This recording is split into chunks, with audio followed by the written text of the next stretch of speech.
Donc, il a décidé de gentiment nous répondre durant cette interview. Nous y sommes allés sans sécurité, bien sûr, pour pas les offenser. Et aujourd'hui, on va leur poser 2-3 questions au sujet de la ville et ce qu'ils veulent faire plus tard. Donc, on va aller vers lui. Bonjour, monsieur. Bonjour. Vous vous appelez comment? Si vous voulez le dire ou pas. Chirox Pablo. Non, d'accord. Donc, T-Rex Pablo. Pas de soucis, ça je le note pas, bien sûr. C'est juste comme ça. Donc, vous faites passer des Jamaïcains, c'est bien ça? C'est ça. Vous êtes une organisation criminelle. Exactement. Quel est votre but dans la vie en tant que Jamaïcain? Démonter tout l'illégal. Donc, c'est-à-dire créer des guerres de gangs entre les gangs et les différentes organisations. Etc. Et rester au top. Vous avez d'autres buts dans le type de récolter des drogues, la vente d'armes, ou alors envers les services illégaux? On fait tout pour être au sommet de cette ville. D'accord. Vente d'armes, criminels. Récolte de drogue aussi? etc. D'accord. Et au niveau du légal, que faites-vous entre eux? Prise d'otage. Sur agent de l'État, Ok. du coup? Exactement. D'accord. Et avez-vous des projets futurs pour les Jamaïcains et la ville là? Pas forcément. À part continuer dans notre lancée d'exterminer tout l'illégal. D'accord. Voilà. D'accord. Donc aujourd'hui, vous agissez à visage découvert. Vous êtes pas choqué de ça? Ça vous dérange pas? Ça me dérange pas. Qu'ils viennent. Ils seront bien accueillis. D'accord. Pas de souci. Donc, future question. Ça peut être une question délicate.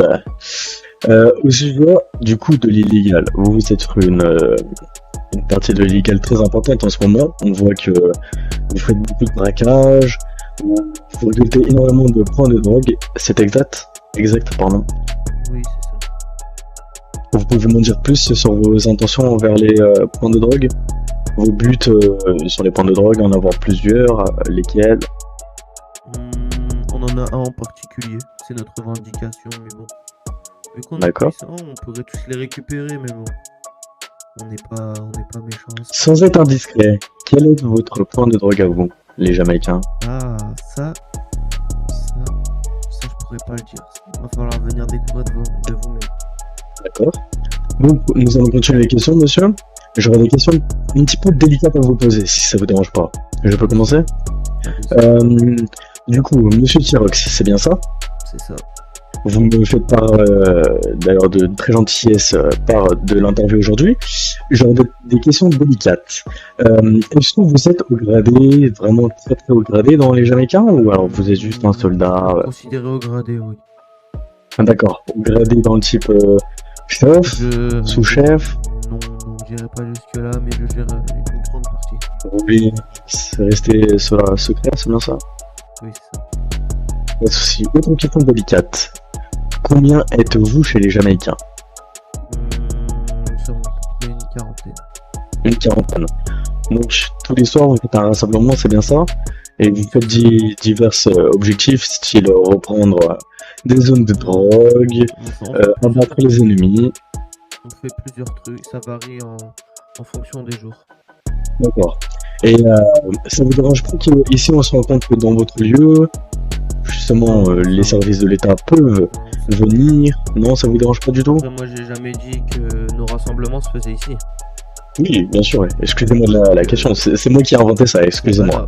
C'est pas grave. Donc, actuellement, j'ai une question qui peut être très pertinente et en même temps très dérangeante pour vous. Je ne sais pas, justement, c'est à vous de me dire. Combien de meurtres avez-vous fait à vous seul? Oh.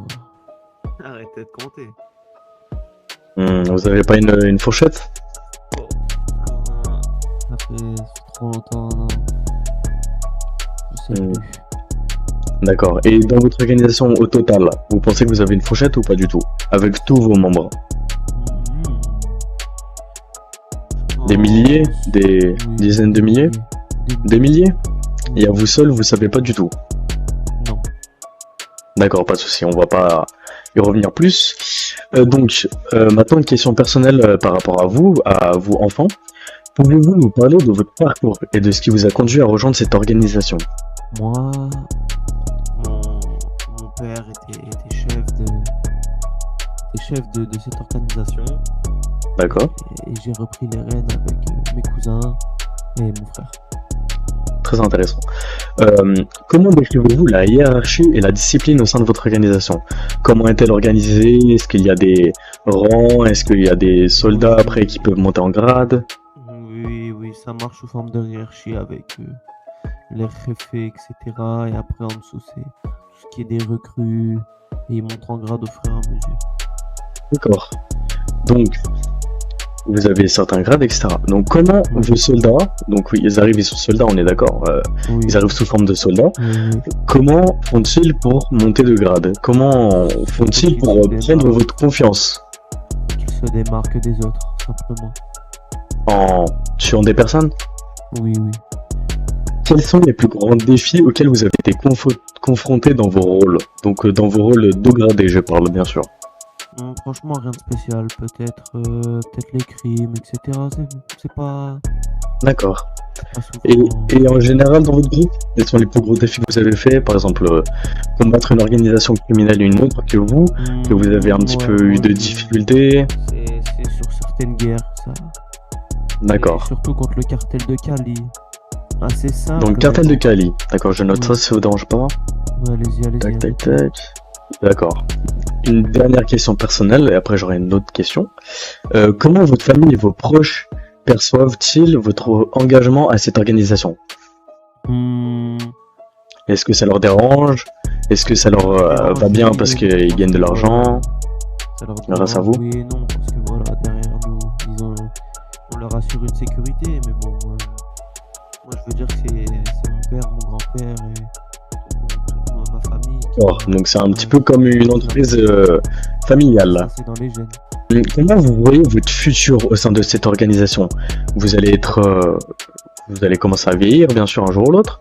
Vous allez continuer à tenir cette organisation ou alors vous allez déléguer J'irai à jusqu'à ma vos mort. fils, etc. Jusqu'à ma mort. Jusqu'à votre mort. Oui. Et vous pensez que vous allez être chef un jour d'ici? Ah, mais ça c'est une dure question, mais bon, pourquoi pas? Pourquoi pas? Donc dans ce cas-là, imaginons qu'un jour vous passez chef d'ici. Est-ce que, malgré que vous serez peut-être un petit peu vieux, est-ce que vous allez reléguer ça à vos fils, à vos filles, avant que vous arrêtez dans le métier? Oui. Vous pensez? Ok. Oui. Et une dernière question pour vous, monsieur. Donc, j'ai été relégué d'une info, comme quoi il y a à peu près 2-3 mois, vous avez malheureusement ou heureusement pour vous exterminé une organisation appelée la mafia italienne. Donc, il y avait une organisation qui s'appelait la mafia italienne et vous l'avez détruit, c'est bien ça? Entre guillemets, oui, mais bon, c'était des bons amis. C'était des bons amis. Donc pourquoi l'organisation n'est plus là actuellement? Bonne question, mais bon, je ne saurais pas y répondre. D'accord, pas de souci. En tout cas, merci beaucoup, monsieur, pour cette interview. Et si j'ai d'autres questions, j'hésiterai pas à vous appeler si ça vous dérange pas. Avec plaisir. Merci, monsieur. Au revoir.